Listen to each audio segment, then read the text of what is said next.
It is Tuesday night, and we are back on schedule for our regularly scheduled episode of Goal Horns and Fight Songs. I'm Mike, and as always, I have Wes with me, fresh off a conversation with your athletic director, Mr. Bartholomew. Yeah, I mean, it was a really good conversation. A little short.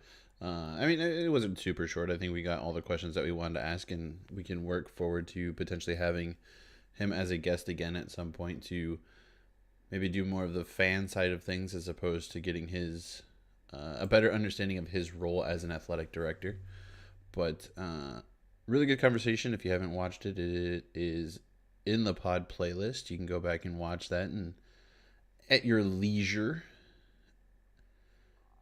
and still like and subscribe and do all those things on that video and this one if you so choose. So Well, we kind of have a little bit shorter of the series that happened last weekend as St. Cloud and UMD were off, and then Western already, or they only played one game, which we already covered. So I think let's jump into it. yeah, if you want to see that breakdown of the game from Nashville, that is also in the playlist of the pod.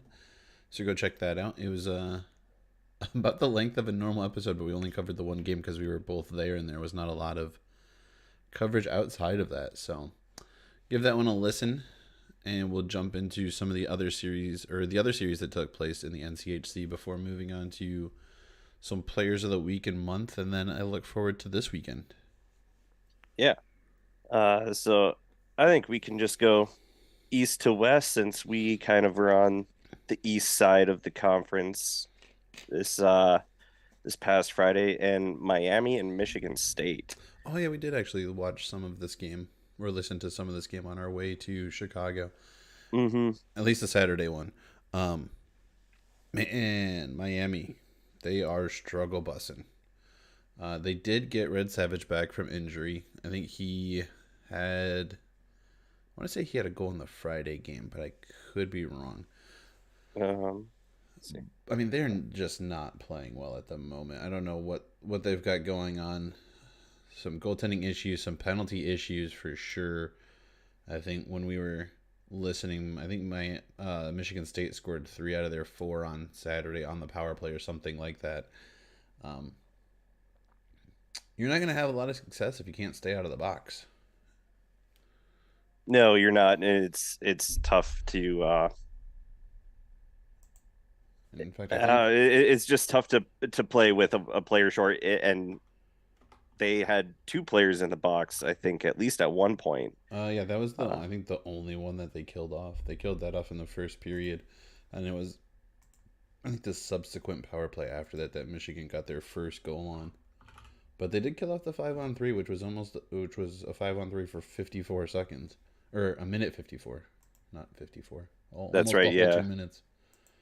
And it's kind of impressive when that's the one that they decided to kill off. That's the one you would think more teams would score on, but Miami was able to do it.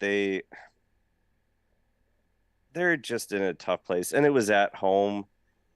The 5-3 and then get shut out 4-0 There by Michigan were State, which is a lot of people dressed up like seats on Saturday. And for good reason or not. I mean, they just did not have a lot of fan support there Saturday night to really help get through some of those lulls in the action or kind of rejuvenate the team. So it was a rough one for the boys there in Miami or in Oxford, I should say, at Miami. and it seems to be a reoccurring theme with them. They have some signs of life. They play pretty well, and then they just forget how to hockey. They they Something. just do, and it's you can't really blame the fans. Yeah, it'd be something fun for the kids maybe, and kind of inexpensive, but it's like any sport. Who wants to go see a team just get pumped for goose on Saturday night? Yeah, I mean, it was a pretty early start to that game too, so everyone was definitely. But there were other things on in the world of sports that night that may have taken some precedence. I want to say Miami is the most penalized team right now. If not, I know they're at the top. If they are not at the top, that's right. They are second behind RIT, and RIT is currently sitting at 14 games played, with an average of 18-14 minutes in the box. So RIT is nearly playing a period down a man at the moment. Miami is in second with a total of 248 minutes, averaging 15 and a half per game. So 3/4 of a period, which, but if you think about it, um, they always say the first 5 minutes and the last 5 minutes. Well, If you're a man you're down gonna for the have at first least five or one the of last those five, five. Yeah. you are not doing so hot. But yeah, I mean their struggles continue. I don't know what it is that they've got going on. I can't say that it's really a lack of experience. I think all those guys have got pretty decent years on them. I know they did not have a lot of transfers come in, so it's guys who have been in the program. Um, Bergeron has had success at other places. He's a good coach. You can't really say that it's coaching. It's just maybe it's just guys are struggling and they're pushing too hard, putting themselves in positions where they're taking kind of dumb penalties and hurting their team more, which then they push more, and it's just a cycle of not great decision making that they've got to figure out how to get out of. They've got the week off here, maybe some extra practice time, and can help get their game back to where it needs to be going into the last push before the winter break here. But yeah, they've got to figure something out because they are struggling. I think they're seventh, eighth in the NCHC right now. It's just not good news for the Red Hawks all over the place. Yeah, they still, Yeah, they have well, they have four 4 points. conference points. They have one win. They're 1-6 and one in conference. 5-9-2 overall. So yeah, just not a lot of things going right for them right now. And like I No. said, they get the weekend off. Maybe that'll help them get some stuff figured out and come out on the other side swinging. Let's Um, see. And but I mean, Miami or Michigan State, they're a better team this year. They've been playing pretty solid hockey. They've definitely made a turn for the better, and Western will see them here potentially in the GLI coming up in a few short weeks at the end of the month. So we'll keep an eye on them and see how they're doing when that matchup comes. I think they're in the top 10 right now, or they're at 10 at the moment. So they've made well, and I some incredible improvement between this year and last year. and I can't remember his name, but the one player for Michigan State had the natural hat trick Oh, yep, on Saturday. on Saturday. So might Yeah, want to keep an eye out for him. if you're in hopes of scoring a hat trick this season, Miami is the team to do it on. They have given up three that I know of. Two to Jason Poland earlier in the month, and then the Natty Hattie on Saturday. So just be aware if you're having a decent game at Miami, be on hat trick watch for any player who's got 2 goals against them. The other series was a home and home between Bemidji and North Dakota. North Dakota Hmm. got the win on the road in the second game. Could not close out the game at the Ralph for a dub. It went down as a tie. I believe those were the locations of those games. No, it was a tie. Excuse me, a tie in Bemidji, Ah, and okay, then a win for North Dakota. good. So it just flip flopped. I would hope that they would do better at home. I'm gonna say, are they struggling at home now after being swept by Denver on home ice? But no, I was just wrong. And it was a little weird having the tie, but it being a non-conference game. They just played two overtime periods on Friday, and then overtime was not needed on Saturday. This one, it doesn't necessarily surprise me. I know we talked about it in our predictions.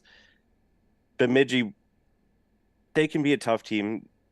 They're also a tough team at home, and they're not that far away from North Dakota, so that kind of is a pseudo rivalry game just because they are the closest Minnesota school and while the closest school period to Grand Forks.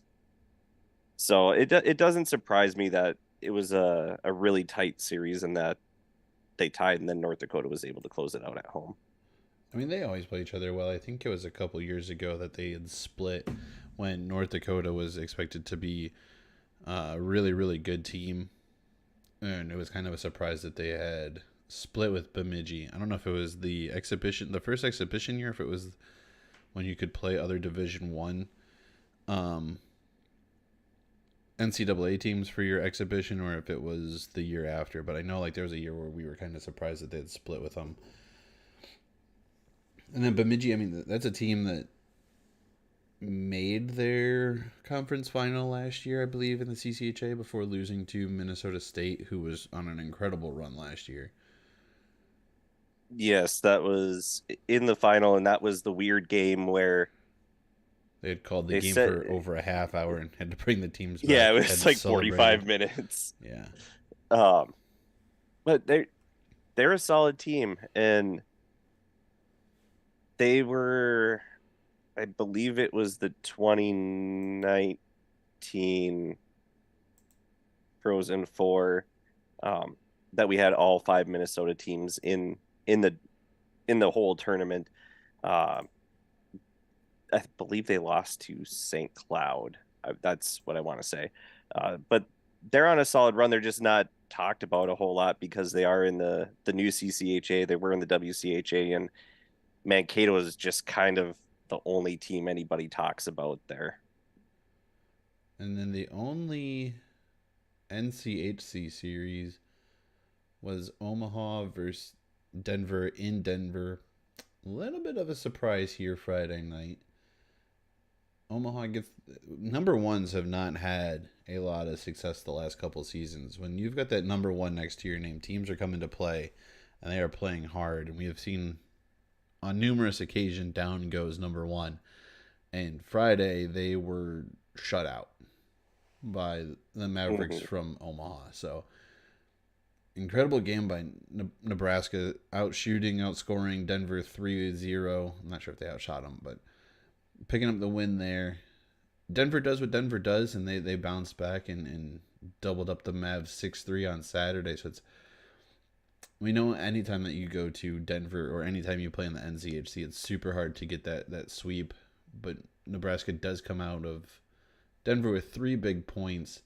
They currently sit fourth in the NCHC with 9 points. Denver's a lone dog up there at top with 19 points.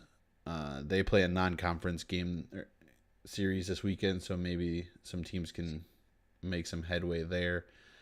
But I mean, it's those two teams. They always play hard. I mean, if you're the top, like I said, if you're the top dog in the country, everyone's coming for you, and they're going to play hard. And no, Omaha is no exception to that rule. And we saw them play North Dakota last weekend, a couple weeks ago, and earn a split against North Dakota to start the NCHC play. So I mean, they don't quit, they don't give up. They play everybody super tough, and if you're the top ranked team, you're gonna get their best. Yeah. Then I was just looking at the box scores here, and I think the story of the game on Friday was nobody. There was one penalty per side, Hey, there you and go. that really helped Omaha get into the rhythm, and they were actually able to score on their power play, and Denver was not. But super clean game, especially against the Denver team. You don't want to be shorthanded. They ended up in the Saturday game. Uh, they were shorthanded four times. Denver was only shorthanded twice. Yeah, Omaha has scored on one, Denver scored on one, but it kind of throws you off and it wears some of your guys down more than if you're only shorthanded once. Special teams So will I get think you. yeah, I think that's the story of that series. But Denver is not the team that they were last year at home. They just aren't, which No, we've seems a definitely little bit seen. weird. Yeah, we've definitely seen them struggle a little bit more. And it's weird to say struggle. I mean, they've only lost 4 games all year, but I think honestly the two of them have been at home. Two of them have been in conference games. They got swept by a non-conference opponent earlier in the year, which is their other two. But I mean, to say that two losses at home when in November already, when they made it all the way to late January, early February, I think it was, before they finally had a legit loss on home ice to Minnesota Duluth. So you can get to this team this year a little bit more, it seems like. But I mean, they are still leading the conference with 19 points. Yeah, they're still crazy, stupid good. It just doesn't seem as daunting to go to Denver as it did last year. It's still a daunting task. It's just it seems a little more comfortable than not, where you don't feel like you're going to go in getting swept. You think you can potentially get a sweep or a split. And that's kind of what you're hoping for on the road as a split. Or I mean, really, kind of anytime you play in the NCHC, you're just hoping to potentially get that split. Mm-hmm. Let's go to players of the week in the NCHC. Yes, we're not cool enough to have our own categories at the moment. We're going to work on that for next season. But for this season, we're just going to steal the NCHC's players of the week presented by KJ Branding because they're here. They've already picked them. We don't have to think about it. It is a whole lot of Mavericks. They have the forward, defenseman, and goaltenders of the week. Matt Miller being the forward, Johnny Tyconic being the defenseman, goaltender Jake Kucharski Kacharski. taking home those awards. Rookie of the week, however, is once again Ryan McAllister. I believe that is his 4th award this season. I believe he had 3 in November. And you got to see Ryan McAllister up close and personal this weekend, and he was definitely a standout player once again for Western Michigan, and well deserving of this week and the other week that he other award that he picked up. Yeah, it if he's not rookie of the week every week, uh somebody is absolutely hammered on the job. He does not play like a rookie. He does not play like a freshman. Um, and with Kacharski getting the goalie of the week, I don't know much of what Miller and Tyconic did, but with Kacharski, yes, he did shut out Denver on the road. He also let in 5 goals the next night. So But I it's mean, it's kind he of I think it was kind of limited on the options here, if we're being honest. I think North Dakota mhm. might have split time with their goalies again. Um, there was no shutout. Western's goalie let in 4. Hmm. Miami uh, at least had Yeah, Neaton start Saturday, and he suffered a loss. I'm assuming Pearson probably started Friday. He lost. If Neaton yeah, started both, then he lost both games, and that's not really goaltender of the week material there. So it kind of comes down to default. At least, I mean, the guy got a shutout on the yeah, number 1 team in the country, so that gives him a head start when everyone else is struggling.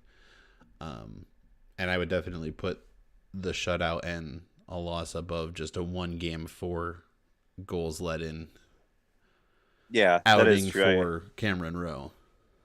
Yeah, I did kind of forget that. Well, there's the other goalies didn't do so well, and some teams do split.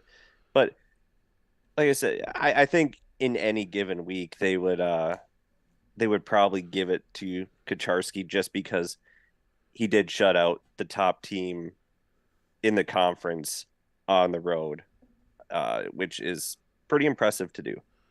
Hey, we know playoff time. It only takes one outside of the first round of the playoffs. So if you can put up a shutout on the national leader, you're doing the right things, and it's just a matter of being consistent game to game to really bump that up. So congratulations to all those guys. It is the end of the month, which means we also have some Player of the Month awards. Honestly, if you've been watching NCHC hockey at all this month, these are not a surprise by any stretch of the imagination. The two skaters literally put up season numbers in a single month, and the goaltender was named goalie of the week a few weeks this month. So all those things considered, not really surprised in any of these. Western Michigan captain Jason Polin is the Player of the Month. Ryan McAllister is the Rookie of the Month in addition to his Rookie of the Week. And goaltender Caden Emberko for Colorado College is the Goaltender of the Month. Yeah, none of those are surprising one bit. The only It, thing that's surprising is literally the numbers that these players are putting up. yep, the I was just going to get into that with Jason and Ryan as I was driving and you were going through the numbers that they've put up just already this season, and we're only in November. It, I mean, some of them almost made me drive off the road. It's amazing what they were doing or what they are doing. you literally don't even have to look at their season numbers. Like, I'm not kidding when I say Jason Polin and Ryan McAllister have put up seasons worth of numbers in this month. Jason Polin's numbers: 10 goals, 5 assists for 15 total points. There's literally some players who will not do that in a season. Or a career. He has 3 hat tricks in the month of November. 2 of those coming against Miami in back-to-back nights, and then one on arguably one of the best goalies in the country. Ryan McAllister. Levi from Northeastern. And Levi from Northeastern. Ryan McAllister, while he doesn't have the same number of goals or as high of a goal production, 2 goals, 14 assists for 16 points, 5 multi-point games this month. Like, if you're getting that kind of production in a single month, like, you're gonna be up there with the top players. And he's leading the country right now in points, I think, at 29, almost 30. This entire line has nearly 2 points per game, they were over 2 points per game through the month of November, including their line mate Max Sasson. And even in Berko's numbers, I mean, a .945 save percentage in 6 starts, 1.68 goals against, made 155 saves, had 1 shutout. Like, these numbers that these kids are putting up in a single month are spectacular and well deserving of the accolades and awards that they're given. Like, it's no doubt that they're being talked about like that. And with Umberko, you look at where he has his team right now. Uh, they're tied with UMD for points. They have the same record as North Dakota, and actually Omaha as well. Uh, it, they're almost overachieving for what we had as expectations, and he's overachieving, especially being a freshman coming in and pretty much just taking the job over. So I think it's well deserved as well for him. Uh, we'll see how the rest of the season goes, but hopefully he can keep it up and CC stays a little bit more relevant and they don't fall off. Yeah, they're a school that definitely deserves to have a positive season and some success to them. I mean, you could say the same thing about Miami and Omaha. They've kind of been struggling a little bit, and they deserve to be in those conversations higher up in the standings. But I mean, you're just running into teams that are constantly in the top 10, constantly in the top 5, and it's a tough conference. And every year we say that, and every year we're proven to be correct, saying it's the best conference in college hockey. Right now, the top line for Western is the best line in college hockey. I think all three of those guys are in the top 5 as far as individual points per game. Ryan McAllister is leading the country in points, leading the country in assists. Western is currently ranked 1 in scoring offense at 4.25 goals a game. They've scored 68 goals on the season. And even if you shut down that top line for a couple periods or a game, they're getting production top to bottom. They're a very deep team. And this kind of leads into them going to Omaha, a place where they've kind of struggled here a little bit. They are What is it? I had it written down here. Yeah, Omaha is 16-8-2 versus the Broncos at Baxter Arena. Now, most of those coming under the previous regime. We'll see what Coach Ferschweiler does and what this high-powered offense that Western's carrying does. Facing a goaltender who had a mixed bag of results this weekend against another top offense in Denver, but who's currently 15 in the country as far as offense goes. But what we're seeing out of this Western team is just something I don't know that I've ever seen it from any school, honestly. And the fact that it's the team that I support and I follow the closest is just freaking awesome and incredible to me. I think the issue that Omaha is going to run into is Western is built very differently than Denver is.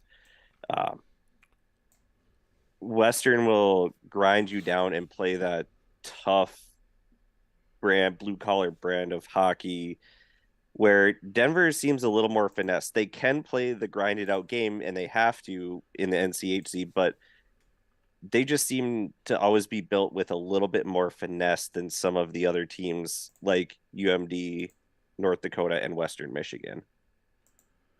You, man, you've got to score early and often against this Western team. And I do mean early and I do mean often, because if you give them any opportunity to come back, they will come back.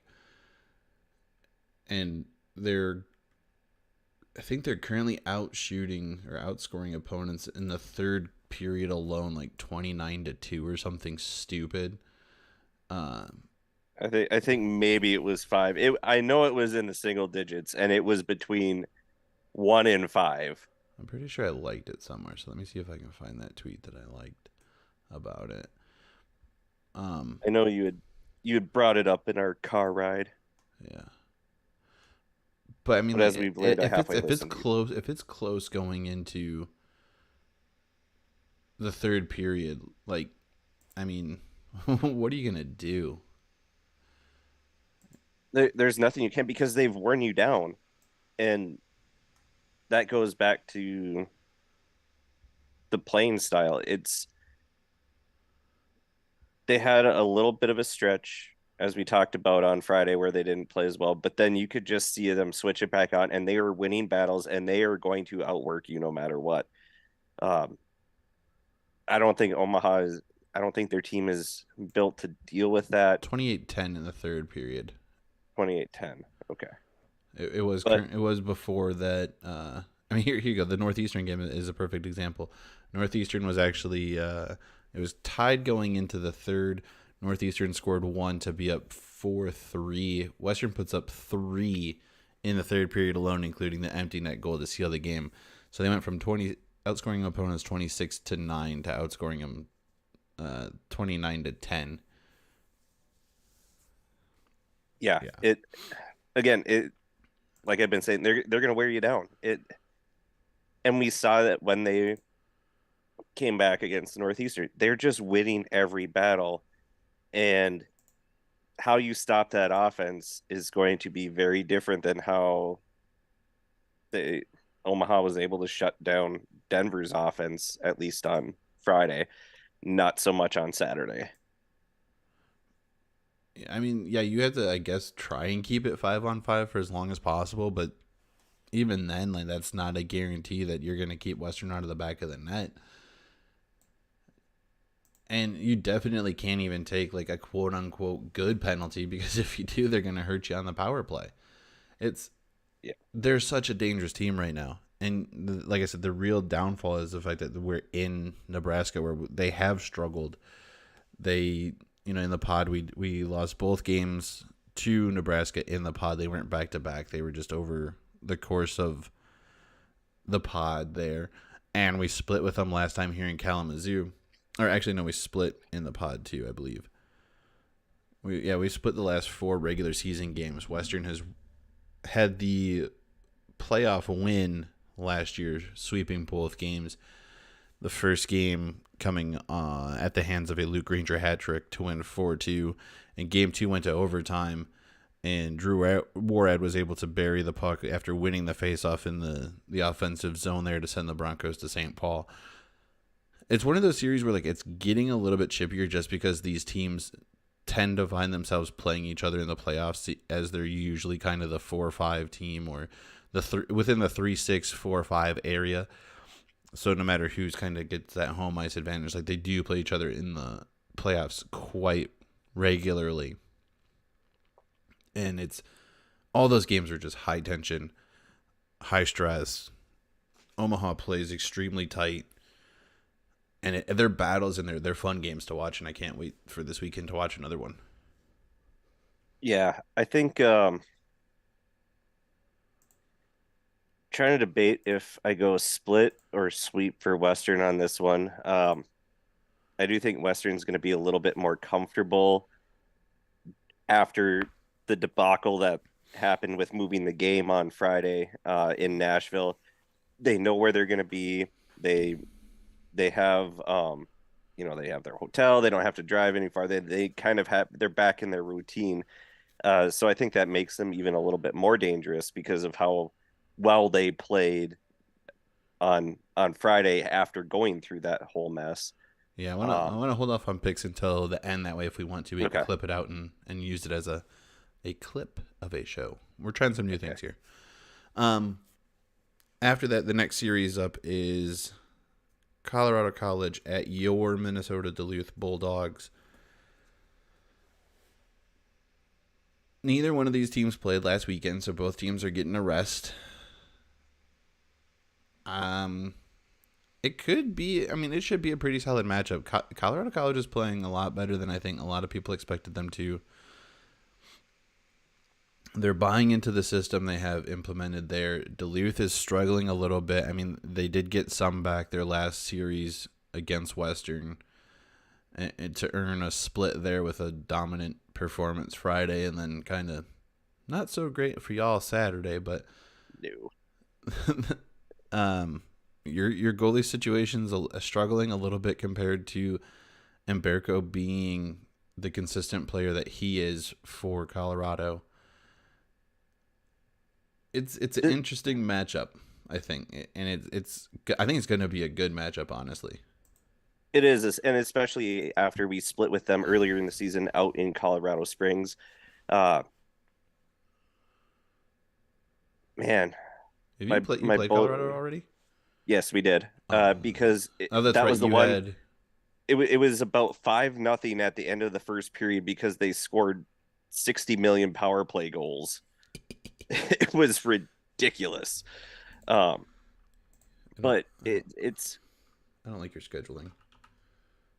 the this is a Bulldog team that see the pattern of previous teams. They're starting to figure it out a little bit. It is very frustrating to watch. Uh, we just can't go to the box against this team though because we learned it the first time and we got absolutely smoked. Figured it out the second game for the most part. Um, and yeah, this is a Colorado College team that is, like I said, they're exceeding expectations that everybody had. And Imberco is playing really well, and McCown for Colorado College. I don't know if he's cooled off a little bit, but I know he had a super hot start to the year, and he is just a dangerous weapon on that power play. I've got some advice for y'all in Duluth. There, stay out of the box. McCown will hurt you. He definitely will. Um, so yeah, Wyatt Kaiser, please don't smack anybody in the face. Please don't just truck the goalie when you're trying to tie the game. Sorry to pick on you, Wyatt, but you kind of do have the most majors, I think, on our team. Uh, but yeah, don't even though you know the home penalty box attendant, try not to go check on their family and ask them how their Thanksgiving was. It would be preferred by everyone that's a fan of the Bulldogs. I'm trying to see just how many. I think he's still is still at 7. Yeah, he's still at 7. Colorado College is at 10 uh, in the country for power play percentage. So yeah, don't be taking penalties. You guys also have one in the top 9 for power play goals at 4 from your freshman Ben Steves. So Steve's has been figuring it out a little bit. I still wish he was a little less selfish, but so that's special as teams long as he's putting it in the net. special teams could play a role there, but I mean if we're leaning special teams, I'm gonna lean Colorado College because Our penalty kill they've been a little bit more sucks. consistent there, and you guys have made Our some PK. fantastic choices as far as PK goes. Well, Just so you're aware. and well, even when we're going on the power play, we make great choices. Let's see. Hey, you're above Western in PK. Our PK is. Oof. Oh, You that's surprising. are. Maybe they're starting to figure it out. Where are you? I'm in Good God, Minnesota. Harvard is 964 in penalty kill percentage. Who the hell do they play? What? How how many penalties have they taken? Apparently, freaking like 2. I don't know. No, I mean, there's more than 2 because, You're either 100 or 50 or yeah. 0. I don't know, like 8, 9. I don't know. It's got to be a low number, or they're literally playing people with who can't figure Like out that they have like them in advantage. Ooh, actually, are you not even in the top 50? I don't think you're in the top 50. Ooh. I thought Western was bad at. I literally don't see you. Western's at 48. yeah, we're horrid. Yeah, we are 54th. Yeah, it does not appear. Oh, I gotta go to page 2. Gross. Yeah. Yes, So 741. so yeah, you might Hey, just some we're better at just Denver than something. just something to think about. Y'all might want to stay out of the box. Colorado College is at 35% or 35th at 79.6%. So, oh, actually, I can tell you. I can figure out how many Oh, penalties they've taken. Harvard, they've let in one power play goal on 28 attempts. Jesus. But again, who do they play? Them and Dartmouth have given up the most or the fewest attempts at 28. Um, Stop it. yeah, they're the ECAC, so it's a lot of the um Ivy League schools. I think they've also only played 9 games, so still time for them to skew those Screw it numbers. up. Yeah. Da, da, da, da. But yeah, that's Colorado College versus Duluth. Honestly, Yeah, I it should think be it's gonna fun. be a pretty good series. I think special teams are gonna play a large role in that. Whoever can take the least amount of penalties, whoever can capitalize on the other team being god awful at on the PK. I think there's a slight edge for Colorado there though. Um, but like I said, we'll do picks here after we get through all the games. Hmm. Pretty solid rivalry game here. Maybe not so much as it used to be, but North Dakota, St. Cloud State. They had some fun ones last year. St. Cloud won by a big score. I think North Dakota won one with a big score last year. There's no telling how this game is going to go, other than I think the advantage in goaltending leans St. Cloud. I think North Dakota still has their injury issues. I think some guys have come back or are coming back still, but penalties remain an issue for that team.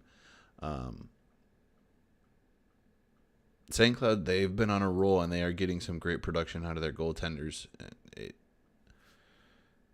It's going to be a big, heavy series, kind of like we saw with St. Cloud versus Western earlier this year.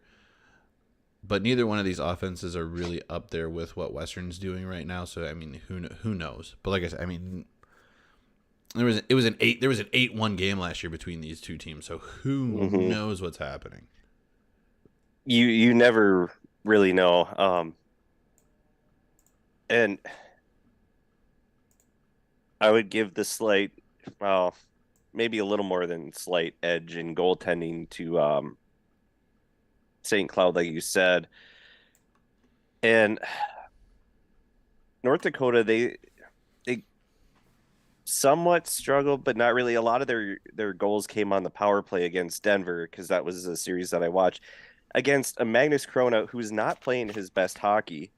He's having a little bit of a down year, and now you're getting with Bassey and Castor in South St. Cloud. I don't know why I wanted to say South Dakota, um, that are playing at a higher level. I think it's going to be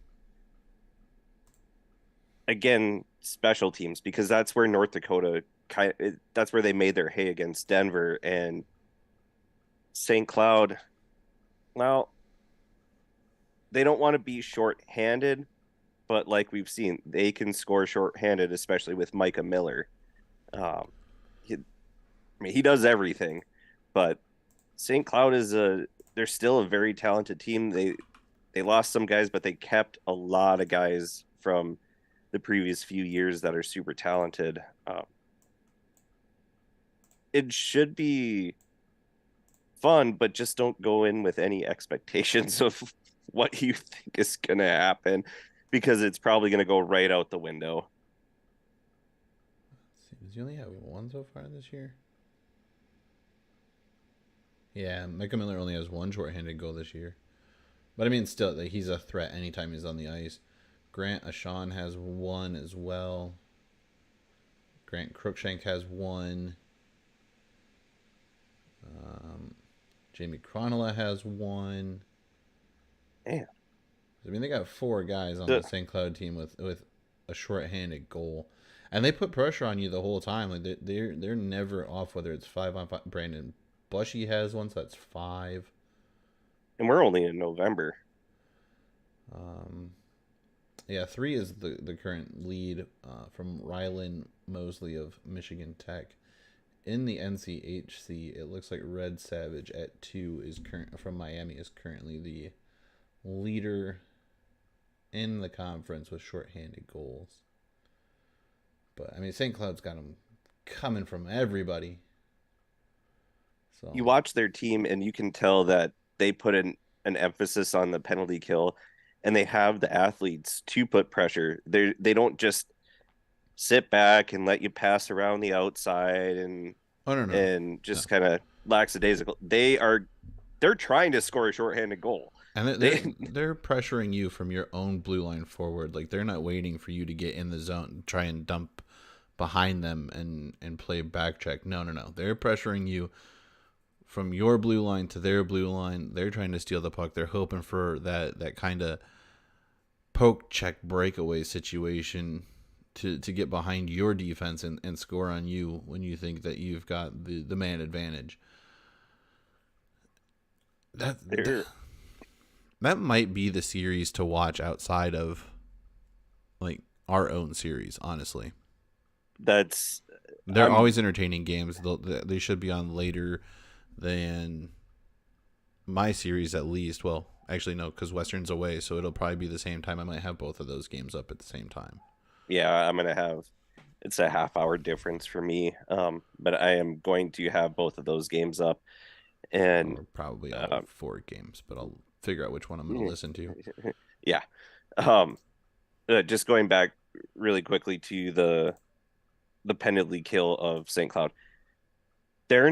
They don't play to prevent a goal, they play to score a goal. That's the feeling that I get. They're like, yeah, we're like 5-on-5 anyway. So because they and I think it helps having faith in both of their goalies because he is a fifth person out there, so he can uh, they can pressure a little bit more. Uh, but yeah, you watch them play and they're not playing. Oh well, we hope you don't score. Well, it did go to a It's we're gonna shootout. score. The Denver or North Dakota Bemidji because the Garber's penalty shot was number 5 in plays of the week, which was just posted 13 minutes ago. Hmm. So either, I mean, it's just for bragging rights. It goes down in the NCAA as a tie, so it doesn't really matter. Let's see. Last series of the weekend is non-conference play between Arizona State and Denver. Arizona State, man, they are an interesting band of folks. Playing really well at home. Unfortunately, this is not at home. Check out these notable wins, though. They've got a 6-5 overtime win against Minnesota, who was, I think, 2 at the time, maybe 1 at the time. Again, that's a home game, so it was in Tempe at Mullet Arena. Bulldog rejects. They have a neutral site 3-2 victory over North Dakota in Vegas. They swept Colorado College 5-3, 6-1. Again, that was a home series. But, I mean, they're playing some decent hockey. They've also been swept by some teams. They could potentially steal one here from a struggling Denver team that hasn't had the same amount of home ice advantage that they have in the past. I don't know a whole lot about Arizona State to really like break this one down, but I mean, any given night in college hockey, a team can play their best hockey and you're kind of SOL and looking at the scoreboard from the losing side of it. There, I was able to watch them play the first series of the year against UMD. They lost in overtime and then they lost 4-1. And I remember talking with you about it. I said, I don't know if Arizona State's that much better or we just suck way more than I thought. Uh, but they seem that they're actually that much better. I'd have to go rewatch to get a little better idea of what they did, but they just seem like a solid hockey team now, especially after they've had a few years to grow and recruit and get players to go down there, which, you know, I for some reasons I don't blame those guys to go down there. But Beautiful I weather. think You're it's wearing shorts all year round. You've got NHL personnel in the building. You know you're mhm, going to get eyes on you. I mean, it's a brand new arena. I'm sure the amenities down there are first class. Why wouldn't you want to go? The only real deficit that you have going down there is you know that every single year, and this may not even really be a deficit but you have to play your heart out every single year to try and earn an at-large bid. There is no automatic bid for you at Arizona State. mhm. You've got to fight and claw tooth and nail for everything that you get for an opportunity to make it to the NCAA tournament and have a shot at a national title. Like, you've got to be a gritty player. You can't just walk into your conference tournament at the end of the year and get an automatic bid. I think we figured it out one year, and I was being stupid about this, but you could essentially make the NCAA tournament in hockey winning 4 games. You could be whatever and or 0 or 4 and whatever and make the NCAA tournament if you happen to win 4 games at the end of the year. And Bemidji State is a perfect example. They came within 1 goal of Mhm. being, I think they were like ranked, they were like 39th in the pairwise at the time. Came 1 goal away from making the NCAA tournament. Granted, Minnesota State would have also been there because they had an at-large bid. But Bemidji Mhm. State almost had an automatic bid because they play in a conference. Mhm. And I think that's why you see Arizona State scheduling these teams. UMD, um, they played Bemidji, Colorado College just because they're an NCHC team, playing North Dakota, um, Minnesota, now Denver, and they only lost on Friday 3-2 to the number 2 ranked Gophers, who I hear it down here all the time when they bring up college hockey. It's Gophers this, Gophers that, and they really aren't a bad. I mean, the Gophers have a good team. I just hate them for hockey. Everything else, I'm fine. But Arizona State showed something in that series. Yeah, it was at home for them, and the place looked like it was absolutely rocking. But I mean, that shows a lot about the growth of that program. they've got a great schedule, honestly. Mm-hmm. I'm just going through their whole schedule, what they've already played. So they've already played Duluth, who they got swept by. They split with Bemidji, split with Colgate, swept Colorado College, um, beat North Dakota, swept Alaska Anchorage, got swept by Clarkson, split with Minnesota at 2. They got Denver, New Hampshire, Boston College. They host the Desert Hockey Classic over the after the beginning of the year. Then they've got Minnesota State, RIT, St. Thomas, Fairbanks, Lindenwood, Fairbanks again, this time at home, Anchorage again at Alaska, and Long Island University. So I mean, there are some teams that they're playing who are new to Division One hockey, but Hmm. there are some like historical juggernauts on this schedule as well, and they're not. They're trying to go after the top dogs as far as what college hockey is and or was.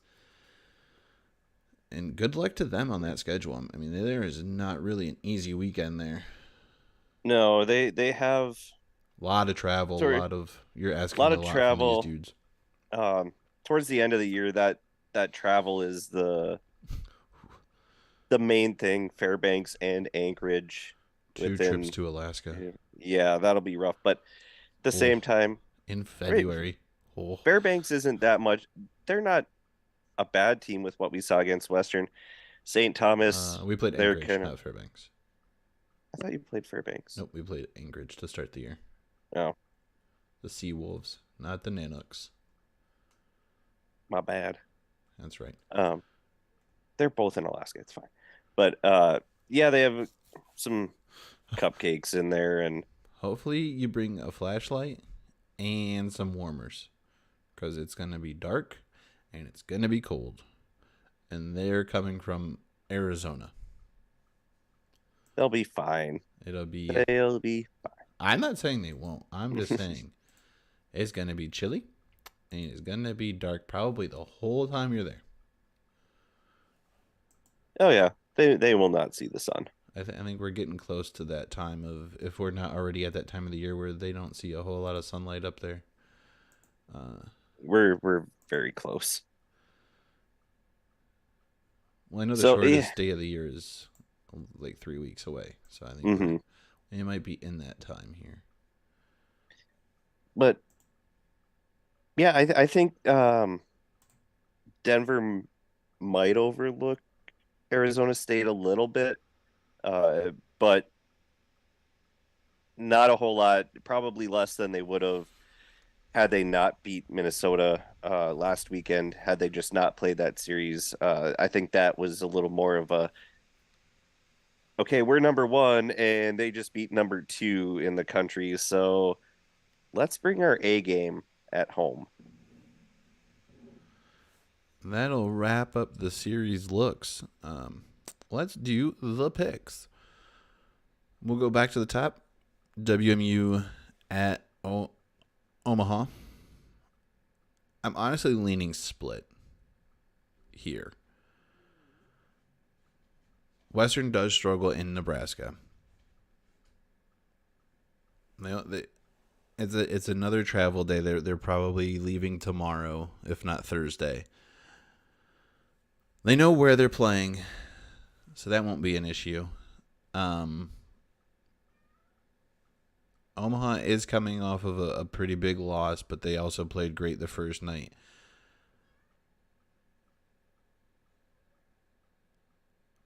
I want to say Western's gonna sweep, but my brain tells me that like it's gonna be a split, and Nebraska's not gonna just let them walk over them. So I'm gonna stick with split. I couldn't tell you who's gonna win what game what day, but I want the sweep, but I'm gonna say the split. It was kind of like me with our series where I wanted the split, but I was expecting a sweep for you guys. I got what I wanted. I think I have to go with split too, and it's going to come down to the goaltending. That's going to be the biggest thing that determines these games. Which goalie is going to show up for each team? Um, it, Cam, for you guys, he makes huge saves when he needs to, but he's just very inconsistent, and almost puts himself into the position where he has to make those big saves. It's not necessarily the team doing it, it's how he plays throughout the course of the game. Um, and I gotta get back to his name because it's a fun name. Kachars Kacharski. Is he the goalie from Friday night or is he the goalie from Saturday night? Who knows? So I think that's going to be the biggest difference, and I think we're probably going to see one of each, and that'll be a split. I just don't know which days, and I'm not comfortable just randomly choosing because I want to win these picks. I think it'll be like, I mean, special teams and goaltending. There they are. Nebraska is currently 44th at .782 penalty kill percentage. Not terrible. Not great. But, I mean, Western's first line, I think, is pretty much our first power play line, other than maybe they sub out Max Addison for Jamie Rome on the right wing. Which, no, they wouldn't, because they add Jamie Rome in for the defenseman out. I mean, there's been times where we've run pretty much run our first line as our power play line. Last year was one of those years, or one of those things when we did that. So it's not out of the box for them to do it. But yeah, they bring Rome in. He takes over essentially the right D. Sasson plays center. McAllister roams the left circle. Yeah, he goes rover. Sasson parks himself, or not Sasson, Poland parks himself in front of the net. I wish he would get more in front of the goalie, but that's fine. You play you. You're doing everything right. I'm going to... The man has 3 hat tricks in a month. Who am I to tell him how to play the game? You're just a dude that paints his face and cheers. Yeah. Ooh, Omaha's 8 in power play percentage, and Western is tied for 5th. So, yeah, I mean, special teams could be an issue there. Split just seems the most safe choice here. Western is safe and the most realistic, I think. And it's how these two teams have played in recent history. So, aside from the playoff series. St. Cloud Duluth. I think this one has the potential to be another split. Duluth. CC Duluth. Yes. What did I say? St. Cloud. Yeah. I mean, MD, ND. CC Duluth. Opportunity here to be a split. Duluth has not been very consistent. They struggle mightily. Even in games where they should be kind of running away with things, they give teams an opportunity to get back in it, whether it's scoring on themselves, giving up a shorthanded goal, giving up a power play goal, things of that nature. They will let teams who are having an off night back in games. Colorado College has been hit or miss here. They have a decent goaltender, but if you can break through on him, you can put up some points. So I think that's the recipe for a split there. And I go split, basing it off the first series that we played against them, and just how we play, especially before the Christmas break. It's just up and down, up and down. You never know which team you're going to get. It's split after split after split. And that's why you consistently see us in that 3, 4, 5 range for seeds versus challenging for the 1 or 2, because we're just slow starters. We win when it counts, but we can never figure out our identity at the start of the year. And so I do think it's a split, especially if we decide to ask our penalty box attendant if they had a nice Thanksgiving, since they weren't around to ask them. All the penalties. Take them all. North Dakota at St. Cloud. Goaltending-wise, St. Cloud has a big advantage here. I mean, there have been some weaknesses shown by North Dakota goaltenders that I kind of predicted in the beginning of the year when I said that DeRuyter was not the strongest goalie coming over from Michigan State, and it would be interesting to see what he would do with a team like North Dakota in front of him. That team in front of him has struggled both with injuries, penalties, not necessarily being up to playing a game that they should be up for. But they do fight back, and they play 60 minutes. St. Cloud. It doesn't really matter which goaltender they have in the crease. He's hard to beat. If you can get them to take some penalties, they've shown that they'll take some penalties if you agitate them enough and you can get them to retaliate. Special teams might be the biggest decider between these two, but I lean St. Cloud sweep just because of the goaltending advantage there and the injury bug that has affected North Dakota. Hopefully they're coming on the other side of that and they'll be more competitive here. But, I mean, who would have picked North Dakota to be in 7th in the conference, I believe is where they're sitting right now. Yeah, they are sitting 7th. below They're UMD. 3 points ahead of Miami, who I think they split with not that long ago. Yeah. They did 2 because weeks I ago. was They split with texting Nebraska and Miami. for this matchup. I lean sweep for St. Cloud as well. Uh, just looking special teams, it's going to be very even. St. Cloud has given up 55 attempts to their opponents. North Dakota has given up 56. Yeah, but we know that honestly that PK is just as deadly offensively as their power play is. And that's the thing too is North Dakota they're fine if they get time and space on the power play, but St. Cloud doesn't give you that. So St. Cloud has the special teams advantage, I think, just because of their PK, not actually because of their power play. And then they have the goaltending that's just much better than what North Dakota has. So I think it's a split. If I'm wrong, I'm wrong, but it kind of is shouting split at me, or I mean sweep at me. And then the last series, Arizona State at Denver. I honestly give this a sweep to Denver just because they're the home team. They are number one. Number one, we have seen struggle both at home and on the road. Arizona State has played some decent games this year. But honestly, the home field advantage seems too big here. If it was at Mullet Arena, I would lean split harder. But I lean sweep just because it's in Denver. And I don't think Arizona State has won a game in Denver yet. Yeah, uh,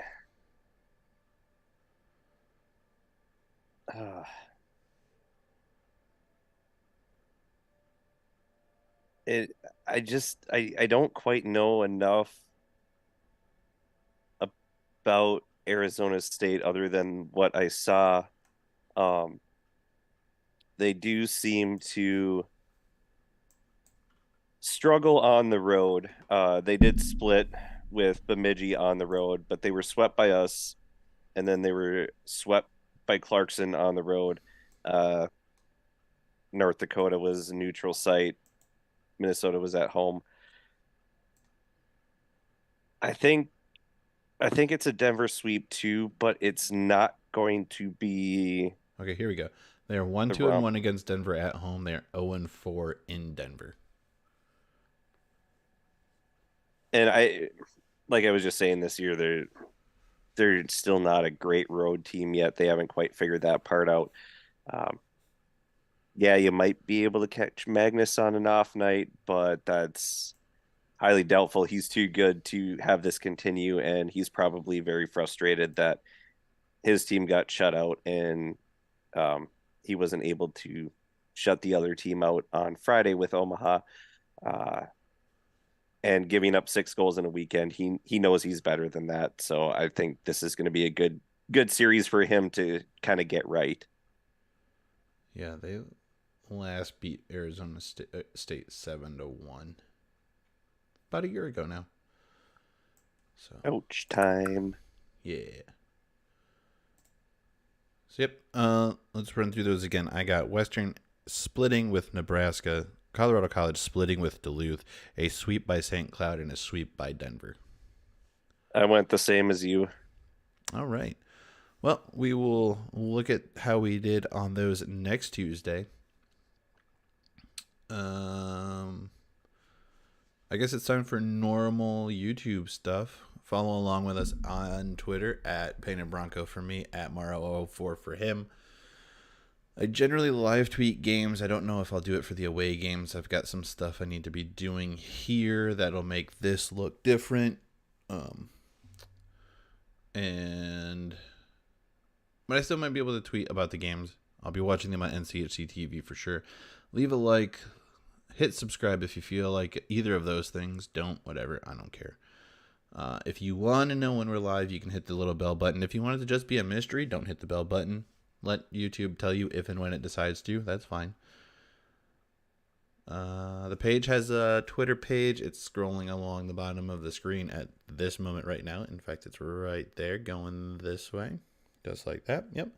Followed by the Gmail address, which is going by right now. Those are where we can be contacted at.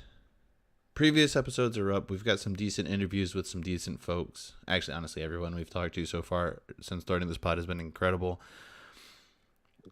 We've got a wide range of people, from parents to players to former players to current coaches to an AD.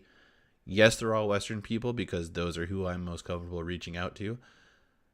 And they also know who you are because you go to every game, where I'm a little further away from that and I don't paint my face.